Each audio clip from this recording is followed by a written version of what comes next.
오늘은 대한민국이 망해가는 이유 중 하나인 평균 올려치기에 대해 이야기해 보려고 해요. 이 문제는 단순한 통계 왜곡이 아니라 우리 사회 구조와 사람들의 정신 건강까지 위협하는 심각한 현상이죠. 평균 올려치기는 실제 대다수 시민들의 생활 수준보다 훨씬 높은 상위층에 속하는 일부 계층의 삶이 마치 표준인 것처럼 잘못 인식되는 사회적 현상을 말해요. 2022년 하반기부터 대학생 익명 온라인 커뮤니티에서 대한민국을 망친 최악의 문화라는 글에 이 개념이 등장했고 많은 사람들의 관심을 끌었던 거죠. 이 개념이 널리 퍼지게 된 배경에는 외적인 것에 치중하고 자신의 현실은 제대로 직시하지 못한 채 과도한 기대치를 가진 사람들이 많아졌다는 문제의식이 자리 잡고 있어요. 그렇다면 평균 올려치기가 어떻게 우리 생활에 파고들었을까요? 인스타그램을 비롯한 SNS를 보면 사람들은 유럽이나 미국의 수십만 원 하는 호텔에서 수백만 원짜리 명품을 들고 인증샷을 찍죠. 1년에 두세 번은 해외여행을 가는 것이 기본으로 보여져요. 결혼할 때는 수도권에 번듯한 아파트 한 채 해와야 하고 차도 당연히 있어야 하고 그것도 좀 좋은 차여야 된다는 분위기예요.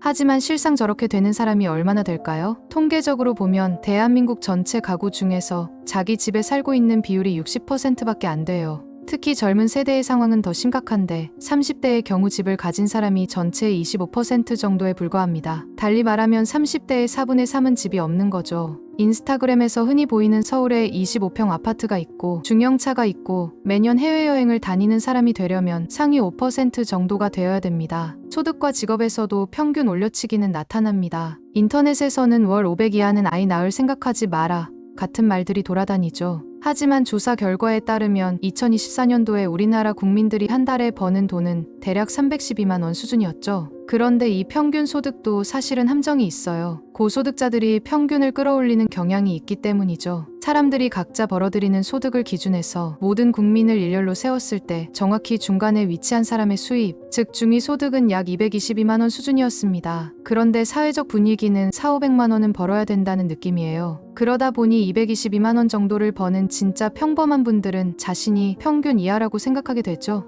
실제로는 그게 대한민국 대다수의 실제 소득인데 말입니다. 그렇게 알게 모르게 사람들은 자존감의 상처를 입고 있는 거예요. 또한 직업적인 면에서도 대기업이나 공기업, 공무원, 전문직 정도의 일자리가 아니면 안 될 것처럼 얘기하시는 분들이 인터넷에 많아요. 그러나 현실은 전혀 그렇지 않습니다. 일단 대기업 일자리는 전체 일자리 중에서 2024년 기준 14% 정도밖에 안 돼요. 2024년 9월 기준 전체 취업자 중 중소기업 취업자 비중은 89.1%로 집계되었죠. 더 큰 문제는 비정규직 비율인데 전체 임금 근로자 중에서 비정규직이 38.2%나 된다는 점이에요. 인터넷만 보면 죄다 대기업이나 공기업, 공무원, 전문직 같지만 대다수의 평범한 사람들은 중소기업에 다니고 있다는 것입니다. 학벌에서도 평균 올려치기는 대단한데요. 인서울 4년제는 나와야 한다는 말을 하시는 분들이 아직 많아요. 그런데 2018학년도 기준으로 인서울 4년제 입학 정원이 7만 2천 명 정도인데 이때 고등학교 졸업생은 61만 명 정도였죠. 고등학교를 졸업하는 학생들 중에서 서울 소재 4년제 대학에 입학할 수 있는 비율은 불과 11%에 그친다는 통계가 있습니다. 건국대, 동국대, 홍익대는 애매한 학력이라고 말하는 사람들도 있지만 이 대학들도 상위 10% 안에 들어요.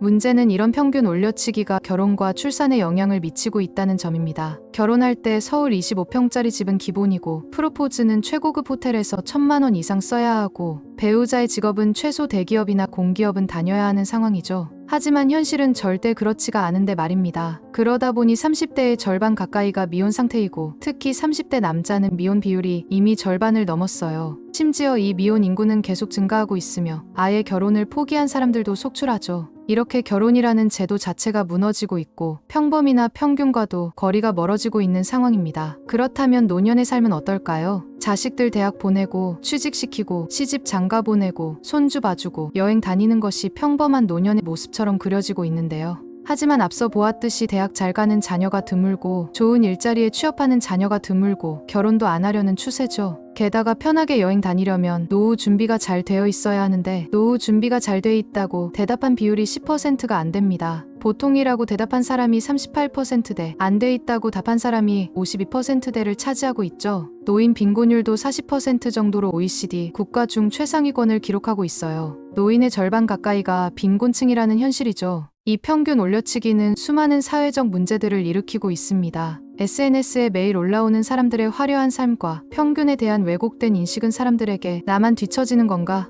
라는 열등감을 심어줘요. 특히 청년 세대 전체의 자존감을 깎아내리는 현상이 두드러지죠. 도태됐다는 좌절감은 연애와 결혼, 출산을 포기하게 만들어요. 가진 것도 없고 준비도 미흡하다는 생각에 집 사고 결혼하고 애 낳는 것? 나는 부족한 사람이야 라는 인식이 자리 잡게 되죠. 그만큼 타인에게도 엄격해져서 배우자감에 대한 기준도 높아져요. 남자가 얼마나 준비해왔는지, 여자가 얼마나 준비해왔는지를 엄격히 따지면서 남녀 갈등의 핵심 쟁점이 되기도 합니다. 그렇다면 왜 이런 현상이 생겨났을까요? 우리 사회에서는 특히 잘 나가는 사람들만 자신의 일상을 공유하는 경향이 있어요. 보여주고 싶고 보여줄 수 있는 게 많은 사람들이니까요. 반면 진짜 평범한 사람들은 보여주고 싶거나 보여줄 수 있는 게 별로 없어요. SNS는 그냥 구경하는 용도로만 사용하죠. 누군가 화려한 무대에 선 것처럼 인생을 살고 있을 때 나는 그저 관람객이 되어 이를 바라만 보게 돼요. 심지어 진짜로 평범한 사람들조차도 가끔씩 있는 좋은 경험들만 골라서 SNS라는 무대에 전시해요.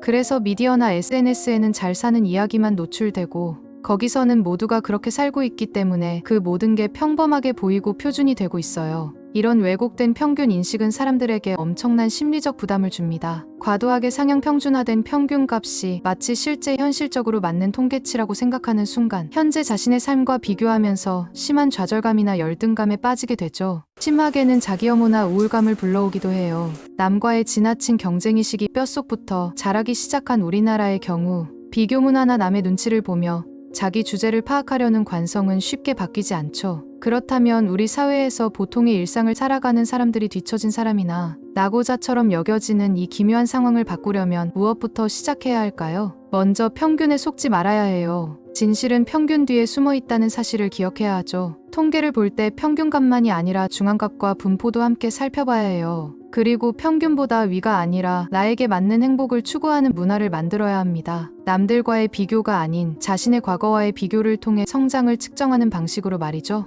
진정한 평균을 알아야 건강한 사회가 됩니다. 우리가 진짜 평범함을 까먹고 있을 뿐 실제로는 인구의 상당수가 일반적인 삶을 살고 있어요. 그저 미디어에 노출이 되지 않고 있을 뿐이죠. 비교 속에 갇혀있는 옥살이를 끝내고 각자 자신의 평범한 일상 속에서 소소한 행복을 찾는 사회가 되었으면 합니다. 지금까지 지식 배터리였습니다. 다음엔 더욱 좋은 지식으로 충전해드리겠습니다. 구독과 좋아요는 사랑입니다.